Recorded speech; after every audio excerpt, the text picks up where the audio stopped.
Hey friends, what's up? Welcome back to Babylon Talmud. Today we're studying Daf Chof Daled, Daf 24, Masechet Megilla, friends. Today we discuss, more like kind of shul-oriented things, like reading from the Torah, being the Chazan, saying Haftorah, Duchning, doing Birkas Kohanim, all these different sugyas. So friends, let's jump in. We're on Daf Chof Gimel, Amud Beis, all the way at the bottom, at the Mishnah. Akori b'Torah lo yivchos b'shlosha psukim. Okay, if a fellow is reading from the Torah, you should not read less than 3 verses. There should be, each aliyah should have at least 3 verses in them. Now, so each aliyah should have 3 verses, but each verse, read 1 verse at a time and then allow the translator to translate. Now, we don't do that anymore with these translators. This probably speeds things up. But, give an opportunity for the translator to translate after each verse. Uvenovi shlosha. By the prophets, however, you could read 3 verses and then let the translator translate 3 verses at a time. But if you have, let's say, 3 verses and each verse is like its own sort of chapter, so then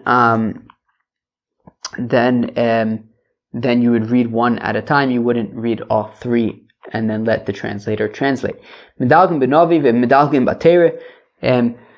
Excuse me. So you could skip around in the Navi from different to different sections. You don't skip around to different sections in the Torah.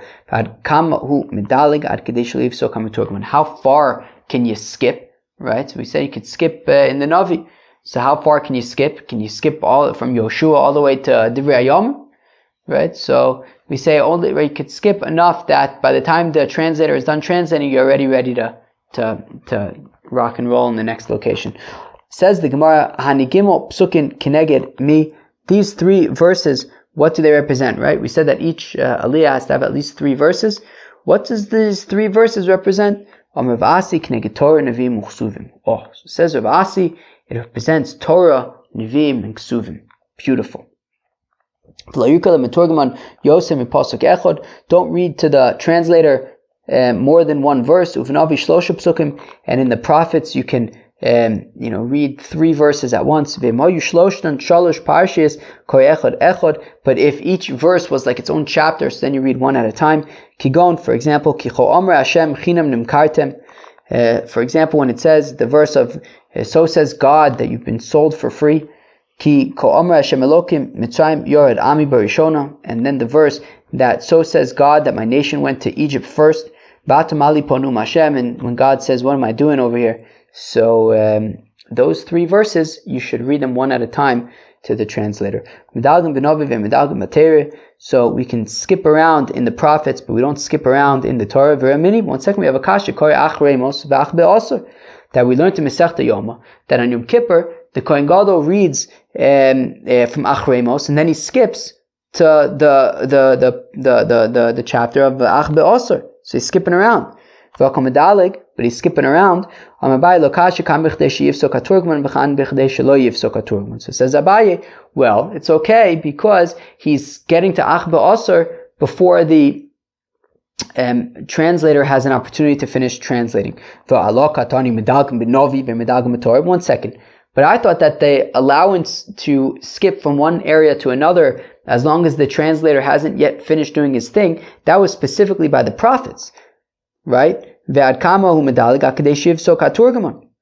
specifically by the prophets, we say you can skip around as long as you get to the new location before the translator is done translating. Implying that by the Torah, you're not allowed to skip around whatsoever, even if you can get to the next section before the translator has finished doing his thing. Abai rather says Abai lokasha kam be'inyan echad kam b'shnei inyanos. No, so it depends.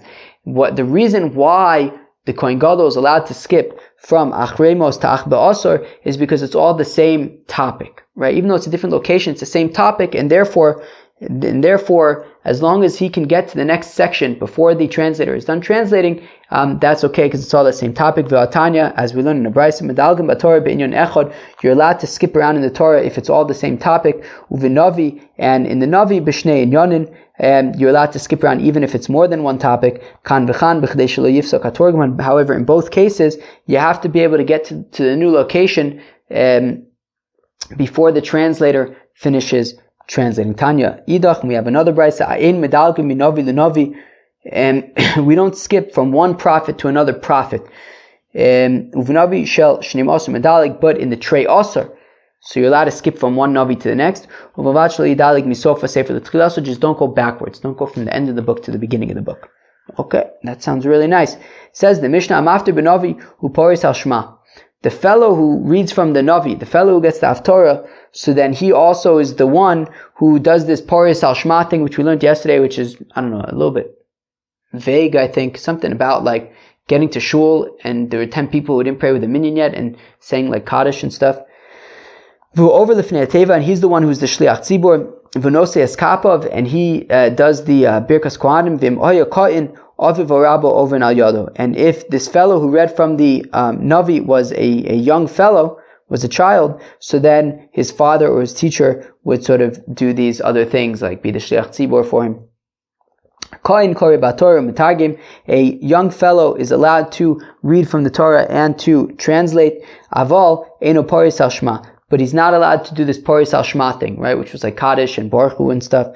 Ve'eno over lifnei teva, and he doesn't. He's not the shliach tzibur. He can't be the chazan if he's a kohen.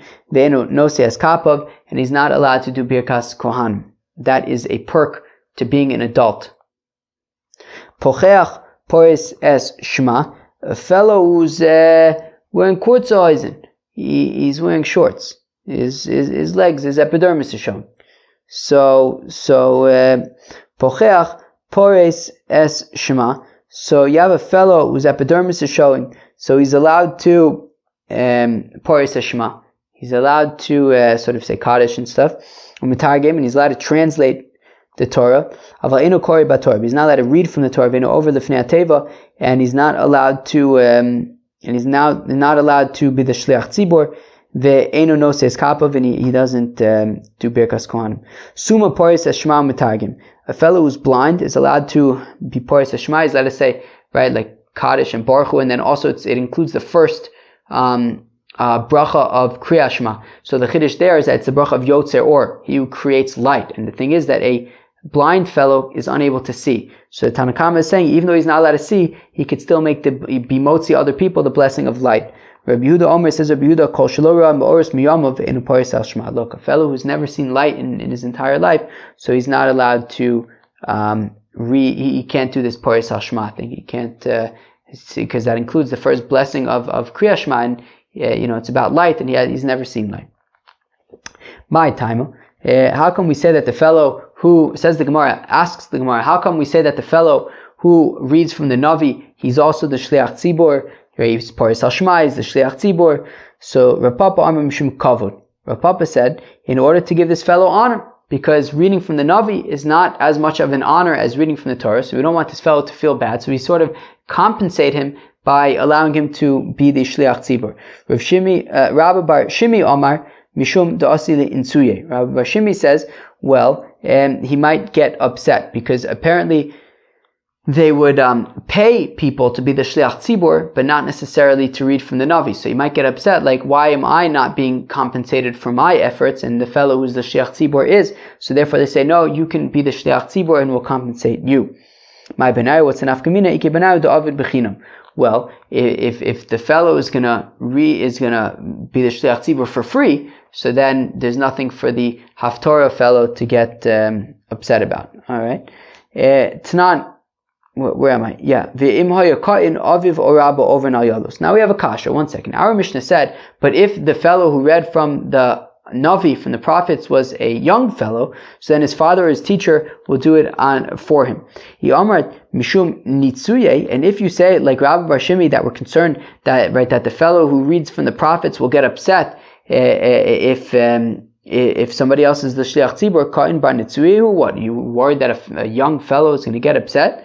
Se'elamai mishum kavid. So then what? So we're going to say, okay, so then it's like Rav Papa who says that it's out of honor, right? That we want to, right? That we don't want the fellow who read from the prophets to feel bad that he only got to read from the prophets. So we honor him with also being the Shliach Tzibur.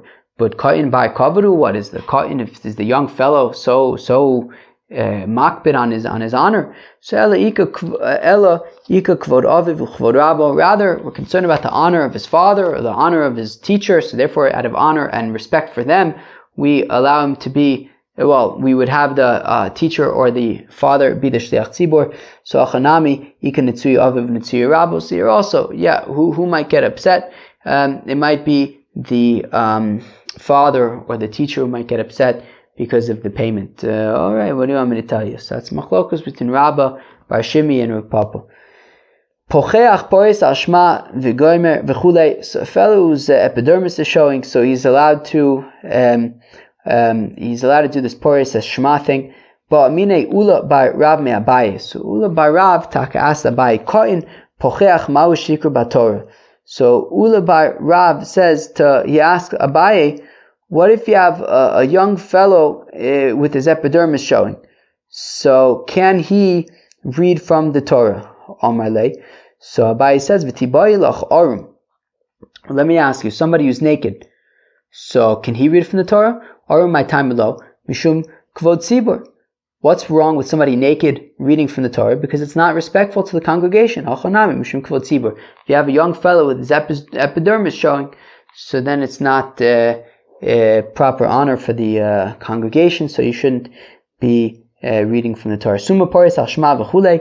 A blind person, the Tanakama says, is allowed to be paris al shma, even though it includes reading the first bracha of Kriyas Shema, which is Yotzer Ma'oros, right? Yotzer Or V'rei Choshech, which talks about light, even though he's never seen light.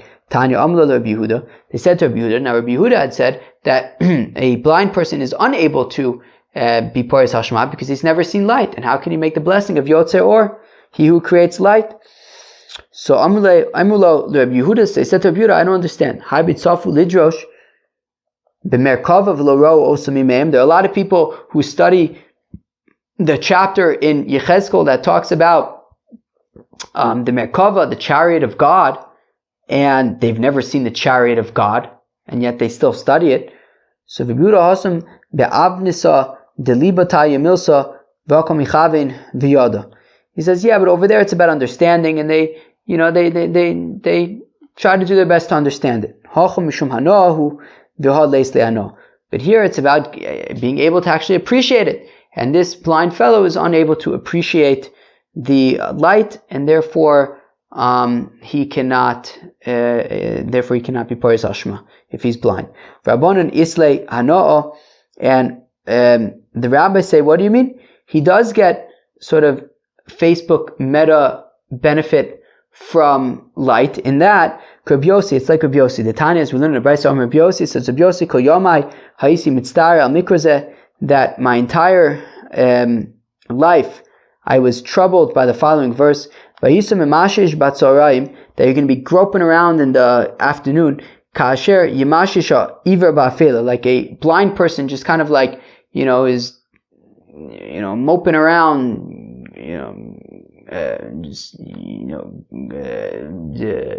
grasping for things in the dark. And Rabbi Yossi didn't understand. Wait, like a blind person who's like fumbling around in the dark. It's also like a blind person fumbling around in the light. What's the difference if it's light or dark for a blind person? Until, says Rabbi Yossi, I once had a very life-altering, perception-altering experience. One time, I was walking in the pitch dark, and I saw a blind person who was walking on the way, and he had a torch in his hand. I said to him, Bini, why do you have a torch? You're blind. The torch isn't going to help. So Amar Li, he said to me, well, as long as I'm holding a torch, as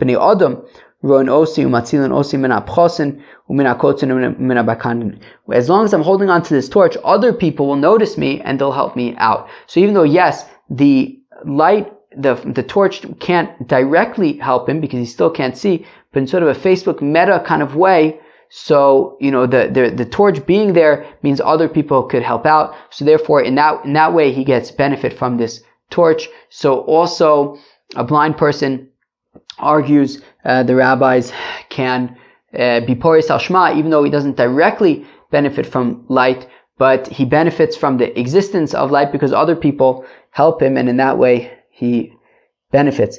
Says the Mishnah, Kohen sheyesh biyadav mumin. Okay, so if you have a priest who has complications in his hands, lo yisa eskapav, you should not do the priestly blessings because we don't want people being distracted looking at his hands. Rabbi Yehuda Omer says, Rabbi Yehuda, af mishoy yadav tzvuis sotim. Even if you have a fellow whose hands were stained with woad. Okay, I don't know what woad is. Lo yisa eskapav, he should not do the priestly blessing because if your hands are stained with woad, then people might be distracted and looking at your hands. Because everyone's going to look at him. Tana mumin sha'amu b'fanav yadav v'raglav. So we learn in the Brisa that the blemishes that we're talking about is on your face, your hands, and your feet. Amr Yeshua ben Levi yadav bo haknios. So Yeshua ben Levi that if your hands are spotted, lo yisa eskapav, you shouldn't do birkas kohanim. Tana nam yachim, we talk learn in a Brisa like this. Yodav bohaknios, if your hands are spotted, lo yisas kapav, you shouldn't do birkas kohanim. Akumis akushis, lo yisas kapav. If your hands are bent forward or bent to the side, so then you shouldn't do birkas kohanim. Rav Asi says, Rav Asi, chifnei uvshine, lo yisa es kapav. People from Haifa and people from Beis Shan shouldn't do birkas kohanim. Tana nam yachim, we talk in a brisa like this. In Muridin lifnei teva, we don't have as a shliach tzibur lo anshe Beis Shan, lo anshe Beis Haifa, lo anshe Tiv'onin. Not people from Beis Shan, not people from Haifa, not people from Tiv'on. Mipnei shekorin la'alfin ayinun la'ayinin alfin, because they call aleph ayins and ayins alephs. Amalei Reb Chia, the Reb Shimon by Rebbe. Reb Chia said to Rebbe's son Reb Shimon, Ilmalei ato Levi, if you were a Levite, pasul atam and aduchin, you wouldn't be allowed to sing in the choir in the temple, mishum da'avi kalach, because your voice is really quite repugnant and unpleasurable to listen to. So also Amalei la'avua, so Reb Shimon Rebbe told his father what Reb Chia had said about his voice. Amalei zil emalei, go and tell Reb Chia, kshata magia etzel v'chikisi la'Hashem lo nimtzeis mechayif megadev. Well, Reb Chia, you pronounce chofs as hays. So when you get to the pasuk of aches as hays, so when you get to the pasuk of v'chikisi la'Hashem, and you're going to wait for God, so you must read it v'chikisi la'Hashem, that I'm going to smite God. So doesn't that mean that you'll be like cursing God? So Kilu, Reb Chia was making fun of Reb Shimon Rebbe for having a bad voice, and Rebbe recommended to Reb Shimon, his son, that he should tell Reb Chia that if he says the verse of V'chikisi l'Hashem, he's going to say V'ikesi l'Hashem, which means to hit God, and that's not good. Rav Huna says, Rav Huna zavlagon l'yisa es kapov, a fellow who is very teary-eyed, he cries, so then he should not do the priestly blessings. V'ha, ha'u dehava b'shevavusei derav, there was a certain fellow who was in the neighborhood of Rav Huna, in the town of Rav Huna, V'hava paris yadei, and he would do the birkas kohanim, the priestly blessing, even though he was teary-eyed. Ha'udash be'iru hava, yeah, but the people in the city were already used to him. They knew him, so therefore it wasn't distracting. Tanan am yachal, we also learn in a brayso like this, zavlagon l'isa eskapav, a fellow who's very teary-eyed, who cries a lot, so you should not do the priestly blessing. V'ma'ayudash be'iru mutter, but if the people in the city recognize him, they know him already, they're accustomed to him, and they're not going to stare at him, so then it's permitted. Amr Rabbi Yochanan says, Rabbi Yochanan, suma ba'achas me'enav lo yisa eskapav, a fellow who's blind in one eye should not do the priestly blessing. But 1 second, there was a fellow in the neighborhood of Rabbi Yochanan who was teary-eyed, and he did the priestly blessings. Yeah, but they were familiar, right? Even though he was blind in one eye, so they were familiar with him, they knew him, he wasn't distracting. We also learn in a verse like this, a fellow who's blind in one eye, he should not do the priestly blessing, but if he was familiar, well known with the people in the city, that they wouldn't be distracted by him, it's permitted. Rabbi Yehuda Omer, Rabbi Yehuda said that somebody whose hands were dyed, so then you should not do the priestly blessing. Tana was taught in the Brisa, Imrov Anshi Hoyer Melachton B'chach Mutar. But if you have most of the people in the city, they like work with their hands and they're dirty and they're dyed, so then it's okay because it's like normal in that place and people are not going to be distracted by it. It says the Mishnah, Ha'omer Eni over the Fnei HaTeva B'tzivonin Af B'Levanim Lo Yavor. A fellow says, look, I can't be the Shliach Tzibur because I'm wearing a colorful shirt. So then guess what? We don't want you to be the Shliach Tzibur even if you're wearing a white shirt. Lo Yavor B'Sandal wait, what? Af Levanim Lo Yavor. B'Sandal Eni over Af Yochif Lo Yavor. If a fellow says, look, I can't be the Shliach Tzibur because I'm wearing shoes, well then we don't even want you to be a Shliach Tzibur if you're borvis, if you're barefoot. Ha'osid Tfilaso Agula, if a fellow has round tefillin, it could be dangerous because it could somehow puncture his skull and be bad. So sakana ve'en ba mitzvah, it's dangerous and it's no mitzvah.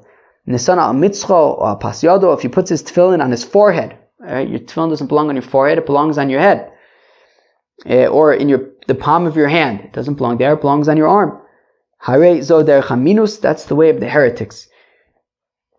Tzipanzav, if you cover if you plate your tefillin in gold, or if you put it on your sleeve, right, meaning not directly on your arm, that's the way of the external people. We don't want you to be an external person. Says the Gemara in my time, how come if a fellow says he can't be the Shliach Tzibur in colorful clothes, so we don't let him be the Shliach Tzibur in white clothes?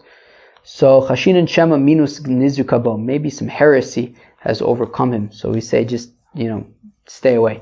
If